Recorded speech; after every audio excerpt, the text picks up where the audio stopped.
いえ、何の話をしているのかわかりません。あの夜は家にいました。一晩中ずっとです。そんなはずはありません。誰がそんなことを。事実じゃありません。私は家から出ていません。Digitalizando cintas de interrogatorio. Caso 41G, 1989. Un incendio provocado. El sospechoso niega su implicación, pero el polígrafo dibuja montañas. Es fascinante cómo la tecnología intenta medir la verdad, pero a menudo solo registra el miedo. Un nuevo expediente ha sido depositado en el servidor. Este nos lo envía nuestro Tanuki Javiwar, un colaborador especializado en crónica negra, en las sombras que proyectan los seres humanos, sin necesidad de fantasmas. El archivo de hoy es diferente. No trata de yokais ni de espíritus vengativos. Trata de un fantasma, sí, pero un fantasma en la máquina social. Un ente sin rostro que aterrorizó a todo un país, no con garras ni colmillos, sino con cartas, veneno y una inteligencia aterradora. Es la historia de un monstruo que nunca fue atrapado porque, quizás, nunca tuvo un solo rostro.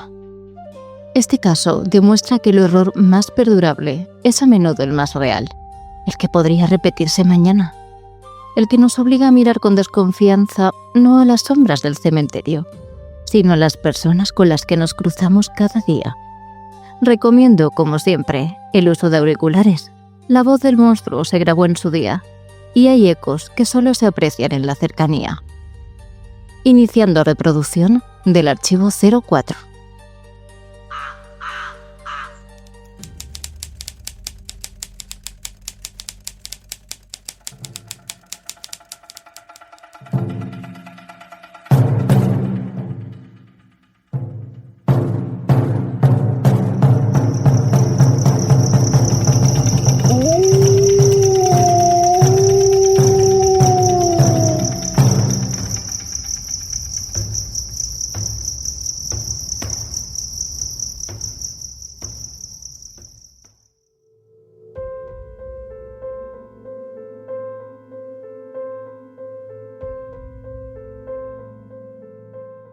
Japón, un país donde la seguridad es una regla, no una excepción. Pero en la oscuridad de la noche de 1984, algo siniestro estaba por desatarse en una casa en el barrio de Kitaku, en el norte de Osaka. Algo que dejaría al país en vilo durante años.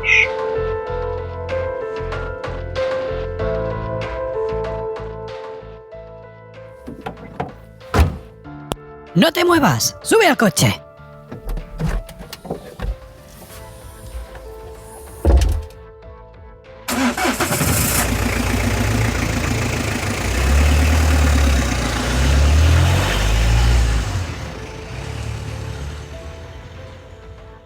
Era marzo de 1984, cuando Katsuhisa Ezaki, presidente de la empresa de dulces Glico, fue secuestrado en la entrada de su propia casa. Los secuestradores irrumpieron con violencia y en cuestión de minutos lo metieron a la fuerza en un coche. Así comenzó una pesadilla que paralizaría al país nipón. ¿Quién eres? Escucha con atención. Si quieres volver a verlo, sigue nuestras instrucciones al pie de la letra. ¿Qué le has hecho a mi marido? Por favor. Pero este secuestro era solo el comienzo. Tras la fuga de Ezaki y su inesperada liberación, los verdaderos horrores estaban por desatarse. Un grupo sin rostro, sin nombre, firmaba sus cartas como el monstruo con 21 caras.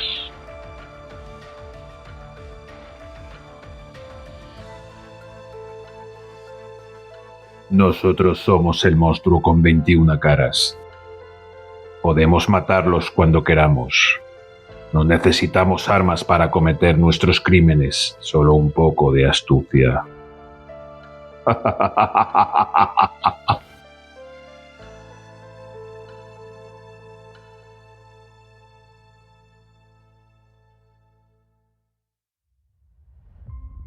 Durante meses, este grupo envió cartas a los medios, burlándose de la policía, exigiendo dinero y envenenando productos.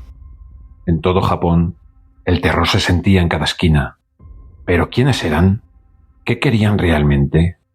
Nadie lo sabía y nadie los pudo detener. Policía de Japón, ¿cómo se siente ser tan inútiles?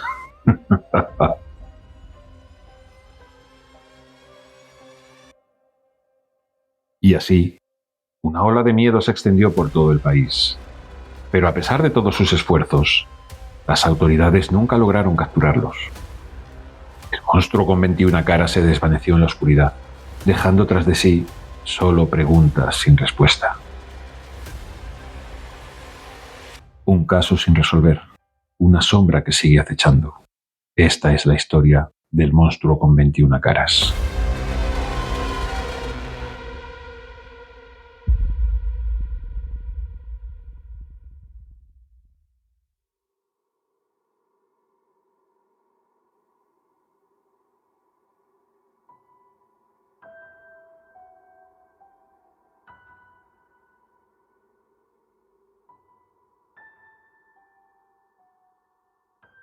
El monstruo con 21 caras. El caso del monstruo con 21 caras es uno de los misterios criminales más inquietantes de la historia reciente de Japón. Este grupo anónimo no solo desató el terror, sino que también desafió a la policía y a las grandes corporaciones con amenazas, envenenamientos y secuestros, manteniendo en vilo a todo un país durante meses. Hoy vamos a contar esta historia con todos sus detalles y ramificaciones, pero primero pongámonos en contexto. Todo comenzó en marzo de 1984, cuando el presidente de la famosa empresa de dulces Glico, Katsuhisa Ezaki, fue secuestrado en la entrada de su casa. En ese momento, Glico era conocido por su popular caramelo Pocky, que se había convertido en un éxito en Japón y otros países asiáticos. La empresa también producía otros productos populares, como galletas y dulces. Con aproximadamente 5.000 empleados en 1984, y con un valor en ventas aproximado de 100.000 millones de yenes, tenía una fuerte presencia en el mercado japonés. Los secuestradores irrumpieron en su hogar y lo obligaron a subir a un coche a punta de pistola. La familia de Ezaki entró en pánico y las autoridades se movilizaron rápidamente. Sin embargo, días después, Ezaki logró escapar de sus captores, encontrando una vía de fuga en un almacén donde estaba retenido. Este suceso parecía haber terminado, pero solo era el principio de una serie de eventos que convertirían este caso en una verdadera pesadilla. Poco después de la liberación de Ezaki, comenzó una campaña de extorsión que ningún país estaba preparado para enfrentar. Un grupo anónimo comenzó a enviar cartas a los medios de comunicación y a la policía, en las que se autodenominaban el monstruo con 21 caras. En estas cartas, el grupo se burlaba de las fuerzas del orden y amenazaba a las principales empresas alimenticias de Japón, empezando por Glico, con el envenenamiento de sus productos. El monstruo con 21 caras no tardó en poner sus amenazas en marcha. En varias ocasiones colocaron cianuro en productos alimenticios, lo que llevó a una histeria colectiva en Japón. Las estanterías de las tiendas se vaciaron rápidamente y las grandes marcas perdieron millones en ventas debido al pánico generado. Aunque las autoridades trataron de rastrear al grupo, cada intento de dar con ellos fue infructuoso. Las cámaras de seguridad mostraban a sospechosos enmascarados, pero ninguna pista concreta logró llevar a su captura. El monstruo con 21 caras no solo se conformaba con aterrorizar a las empresas, sino que también se mofaba de la policía en cada carta que enviaba. En una de las cartas más notorias, el grupo escribió: «Policía de Japón, sois unos inútiles, os reímos en la cara. ¿Realmente pensáis que podréis capturarnos?» La policía, desesperada, desplegó una de las mayores operaciones de seguridad en la historia de Japón. Sin embargo, la falta de resultados, sumada a las constantes burlas, sumó a las fuerzas del orden en una humillación pública. La investigación sobre el monstruo con 21 caras fue una de las más extensas y mediáticas de la historia de Japón, pero a pesar de los esfuerzos de la policía, no se logró capturar al responsable. A lo largo del caso surgieron varios sospechosos principales, aunque nunca se pudo acusar formalmente a nadie con pruebas suficientes, pero sí que se encontraron con 3 principales sospechosos. Uno de los sospechosos más intrigantes fue identificado a partir de una grabación de vídeo encontrada en una de las cintas de audio enviadas por el monstruo con 21 caras. En la grabación se veía a un hombre con una máscara y un sombrero. Aunque se pensaba que esta figura podría haber sido la responsable de las cartas de extorsión y del secuestro de Katsuhisa Ezaki, la calidad del vídeo era tan baja que resultó imposible identificar al hombre con certeza.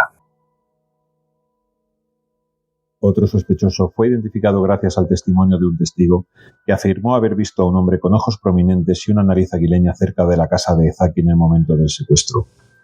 La policía elaboró un retrato robot basado en la descripción del testigo. Sin embargo, a pesar de sus esfuerzos, nunca lograron encontrar a alguien que coincidiera con esa descripción. Luego también estaba Manabu Miyazaki. Fue un ex empleado de Glico, la misma empresa cuya sede fue incendiada y cuyo presidente fue secuestrado. Miyazaki había sido despedido unos años antes del secuestro de Ezaki, lo que lo situaba como un posible sospechoso. La policía encontró algunas pruebas circunstanciales que lo relacionaban con el caso, pero no hubo suficiente evidencia para acusarlo formalmente. A pesar de que estos 3 individuos estuvieron bajo el escrutinio de las autoridades, ninguno fue acusado ni condenado. En 1985, tras meses de terror y sin haber recibido el dinero que exigían en varias ocasiones, el grupo desapareció tan misteriosamente como había aparecido. La policía nunca logró capturar a ningún miembro del grupo y el caso quedó oficialmente sin resolver. El inspector a cargo de la investigación, Yamamoto, quien dedicó su vida a tratar de resolver el caso, se suicidó al no poder soportar la humillación pública y la presión de no haber capturado al grupo. A pesar de todos los esfuerzos, el monstruo con 21 caras nunca fue identificado. A día de hoy, sigue siendo uno de los casos más oscuros y enigmáticos en la historia criminal de Japón. ¿Qué motivaba realmente a este grupo? ¿Eran extorsionadores? ¿O buscaban algo más profundo como sembrar el caos y reírse de un sistema que creían corrupto? Quizás nunca lo sabremos, pero lo que está claro es que su legado sigue vivo en la memoria de aquellos que vivieron esos años de incertidumbre y miedo. 家何の話をしているのかわかりません。あの夜は家にいました。一晩中ずっとです。そんなはずはありません。誰がそんなことを。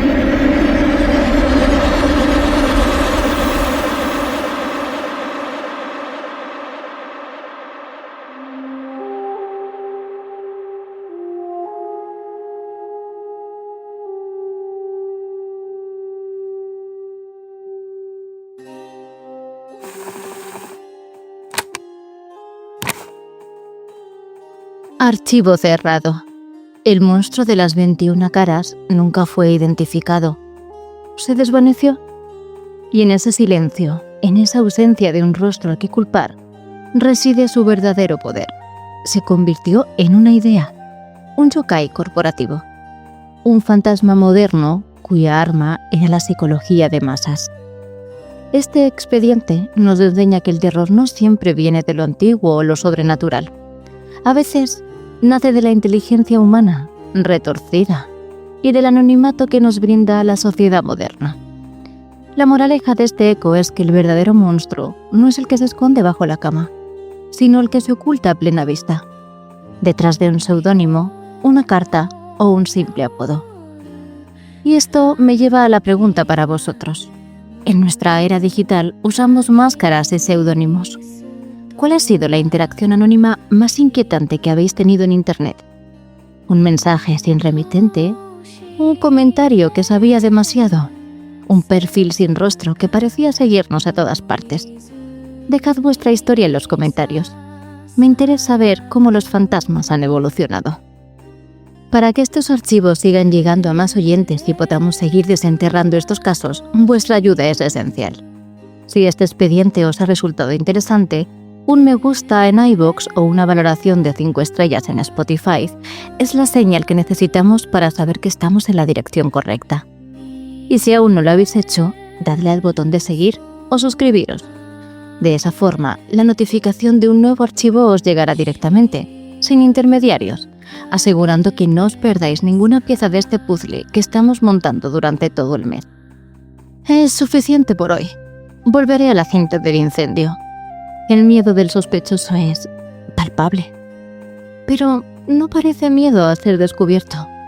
El miedo es a otra cosa. Miedo quizás a lo que vio en las llamas. siempre hay otro eco debajo del primero. Nos oímos en el próximo archivo. Hasta entonces, desconfiad de las voces que no tienen rostro.